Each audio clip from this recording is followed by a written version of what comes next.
Question number 10 देखिए, find the dimension of rectangle.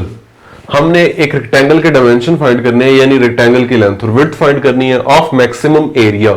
ऐसी rectangle जिसका एरिया मैक्सिमम होगा, यानी हमें रेक्टेंगल के एरिया को मैक्सिमम बनाना है। Which fits inside semi circle, जो फिट हो जाती है इनसाइड सेमी सर्कल। यानी इसका मतलब यह है कि आप उस रेक्टेंगल के जो दो पॉइंट्स हैं, दो कॉर्नर्स हैं, वो आप सेमी सर्कल के सर्कमफ्रेंस के ऊपर लेंगे और दो कॉर्नर्स जो है वो सेमी सर्कल के डायमीटर के ऊपर लेंगे। और सेमी सर्कल का रेडियस कितना दिया हुआ है, 88 सेंटीमीटर। तो हमने इस रेक्टेंगल, ये वाली जो रेक्टेंगल है, इसके डायमेंशन निकालने हैं और ऐसे डायमेंशन निकालने हैं कि एरिया मैक्सिमम हो सके।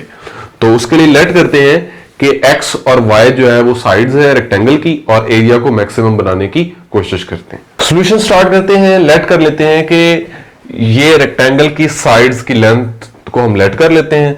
तो लेट करते हैं 2x और y।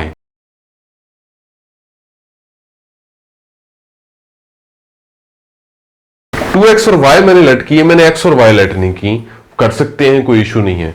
अगर मैं x लेट करूंगा तो ये वाली लेंथ x/2 हो जाएंगी, और फिर मैं जब y फाइंड करूंगा तो उसमें फ्रैक्शन इन्वॉल्व हो जाएंगी बस, और कोई इशू नहीं है यहां पे।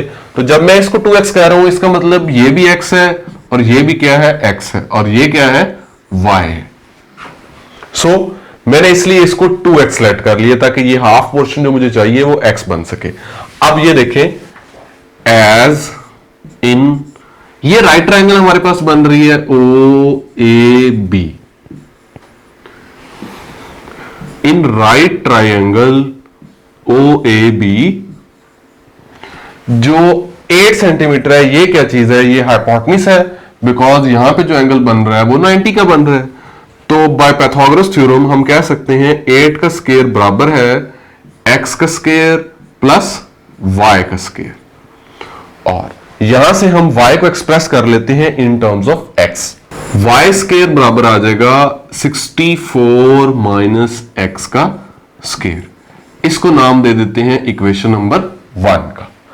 अब हमने एरिया बनाना है, तो एरिया लिखते हैं क्या होगा, इस रेक्टेंगल का एरिया क्या होगा, एक साइड इसकी है 2x और दूसरी साइड क्या है, y। तो अब ये बन गया 2xy, और मुझे उस y की वैल्यू को यहां भी लगाना है। वहां पे y का स्क्वायर है तो मैं इधर भी स्क्वायर ले लेता हूं ताकि वो y स्क्वायर ही मैं डायरेक्ट यहां लगा लूं। मैं स्क्वायर रूट नहीं ले रहा क्योंकि फिर स्क्वायर रूट से मुझे जो डेरिवेटिव्स निकालना है उनमें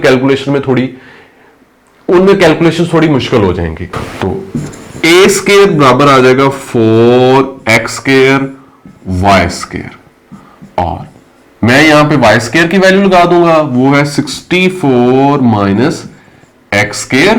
तो जब मैं इन दोनों को मल्टीप्लाई करवाऊंगा 4 को 64 से, 256 x square minus 4x raise to power 4, ये आ गया a स्क्वायर। और मैं अपनी आसानी के लिए इसको नाम दे देता हूं f का, और फिर f के डेरिवेटिव्स निकाल लेता हूं, क्योंकि अगर मैं a के डेरिवेटिव्स निकालूं तो मुझे यहां पे स्क्वायर रूट इन्वॉल्व करना पड़ेगा, तो उसमें कैलकुलेशंस मुश्किल हो जाएंगी। इसलिए हम इसको f का नाम दे देते हैं। और a चूंकि पॉजिटिव है, तो अगर a चूंकि पॉजिटिव है तो a स्क्वायर अगर मैक्सिमम है या मिनिमम है तो a भी कॉरस्पॉन्डिंग मैक्सिमम या मिनिमम होगा, क्योंकि a पॉजिटिव है। तो इसलिए मैंने उसको f का नाम दे दिया ताकि मेरे लिए डेरिवेटिव्स निकालना आसान हो जाए। तो अब इसका डेरिवेटिव लेते हैं हम, डिफरेंशिएट df बाय dx क्या आ जाएगा, 512x माइनस 16x का क्यूब, और सेकेंड डेरिवेटिव क्या आ जाएगा, D square F by dx square बराबर 512 माइनस 48x का स्क्वायर। ये मेरे पास सेकंड डेरिवेटिव आ गया। अब मैं स्टेशनरी पॉइंट्स के लिए क्या करूंगा, df बाय dx को 0 के इक्वेट करूंगा और x की वैल्यू निकालूंगा। फॉर स्टेशनरी पॉइंट्स मैं df बाय dx को किसके बराबर लिखूंगा, 0 के। इसका मतलब है 512x minus 16x cube is equal to 0, और मैं यहां से 16x कॉमन ले सकता हूं, तो यहां आ जाएगा 32 माइनस x का square 32 minus x square is equal to 0। तो यहां से मेरे पास क्या पॉसिबिलिटी आएगी, एक तो x इज इक्वल टू 0 आएगी। अब x इज इक्वल टू 0 तो हमारी पॉसिबिलिटी हो ही नहीं सकती, बिकॉज इसका मतलब क्या है कि x अगर 0 है तो जो आपकी रेक्टेंगल है उसकी एक साइड की लेंथ आपने 2x ली हुई, तो यानी वो लेंथ 0 है, तो ऐसा तो मुमकिन नहीं है। सो ये तो क्रॉस हो जाएगी। उसके बाद अब हम इसको हल करते हैं, तो यहां से एक्स स्क्वायर किसके बराबर आ जाएगा, 32 के बराबर, और स्क्वायर रूट लेंगे तो यहां से एक्स निकल आएगा प्लस माइनस, इसको लिख लें 16 क्रॉस 2, तो ये आ जाएगा 4 स्क्वायर रूट 2। और एक्स चूंकि लेंथ है तो फिर यहां पे हम कौन सी वैल्यू सिर्फ चूज करेंगे, पॉजिटिव वैल्यू 4 स्क्वायर रूट 2। ये हमारे पास आ गया x मिल गया हमें। अब हम सेकंड डेरिवेटिव में ये वैल्यू लगाएंगे और चेक करेंगे कि सेकंड डेरिवेटिव इस पे पॉजिटिव आंसर, सेकंड डेरिवेटिव इस पे पॉजिटिव है या नेगेटिव है, तो फिर हम देखेंगे कि f के पास मैक्सिमम है या मिनिमम है। सेकंड डेरिवेटिव है 512 माइनस 48x का स्क्वायर, तो d square f by dx square at x is equal to 4 square root 2 is equal to 512 minus 48 और x का स्क्वायर, इसका स्क्वायर लेंगे तो अगेन क्या आ जाएगा, 32 आ जाएगा। और जब मैं इन दोनों को मल्टीप्लाई करूंगा तो ये ओवरऑल आंसर मेरे पास क्या आएगा, नेगेटिव आएगा। इसका मतलब क्या है कि f इज मैक्सिमम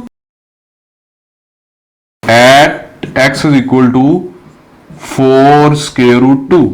अगर f मिनिमम है तो हमने कहा है कि a भी क्या होगा, वो भी, अगर f मैक्सिमम है तो फिर a भी क्या होगा, मैक्सिमम होगा। और हमने एरिया को ही मैक्सिमम बनाना था और उसके बाद हमने क्या करना था, हमने डायमेंशंस निकालने थे। तो x तो हमने निकाल लिया, अब हम y निकालेंगे, यूज करेंगे इक्वेशन नंबर 1 का। तो यूजिंग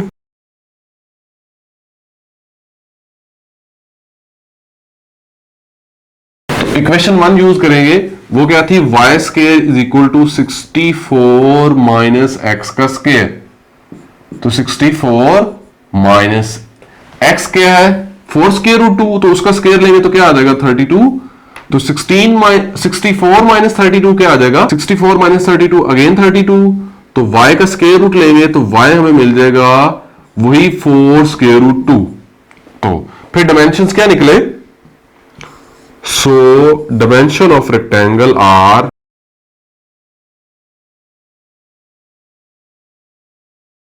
dimension निकले 2x और y। तो x क्या है, 4 स्क्वायर रूट 2, तो फिर वो हो जाएंगे 8 स्क्वायर रूट 2 और y as it is 4 square root 2। Question number 10 को हम ग्राफ की मदद से भी देखते हैं कि इसमें हमें क्या कहा गया है कि हमने एक सेमी सर्कल है और एक हमने रेक्टेंगल लेनी है और उसके डायमेंशंस निकालने हैं कि जो सेमी सर्कल में फिट हो सके और उस रेक्टेंगल का जो एरिया है वो मैक्सिमम भी बनाना है हमने। तो देखते हैं, ये एक आपके पास सेमी सर्कल है और इसके अंदर हमने एक रेक्टेंगल को फिट किया हुआ है, यानी इसका मतलब ये है कि इस रेक्टेंगल के जो दो कॉर्नर्स हैं वो सेमी सर्कल के सर्कमफ्रेंस के ऊपर है और दो डायमीटर के ऊपर है। तो हमने डायमेंशंस निकालने हैं उस रेक्टेंगल के जिसका एरिया मैक्सिमम होगा। तो अब देखें, ये लेंथ और विड्थ मैंने लिखी हुई है और ये इस रेक्टेंगल का एरिया है और ये इस सेमी सर्कल में फिट है। अब हम चेंज करते हैं लेंथ और विड्थ को और फिर देखते हैं कि एरिया क्या होता है। ये देखें आप जी, मैंने लेंथ और विड्थ को चेंज किया तो एरिया ये आ गया, ये चेंज किया, उसके बाद ये देखें ये एरिया चेंज हो रहा है। अब मैं लेंथ और विड्थ को मजीद चेंज करता हूं तो ये देखें यहां एरिया कितना आ रहा है, 25 आ रहा है। और चेंज करें, अब 25 से कम हो गया, मजीद चेंज करते जाएं, देखें अब एरिया कम होता जाएगा। लेंथ और विड्थ को चेंज करने से देखें आपका एरिया चेंज हो रहा है। दरमियान में एक जगह आपके पास ऐसी वैल्यूज आई हैं लेंथ और विड्थ कि जहां पे एरिया क्या है, मैक्सिमम है। तो हमने यही काम करना है क्वेश्चन में कि एरिया को मैक्सिमम करना है और उस केस में हमने अपनी रेक्टेंगल के डायमेंशंस निकालने हैं, यानी रेक्टेंगल की लेंथ और विड्थ।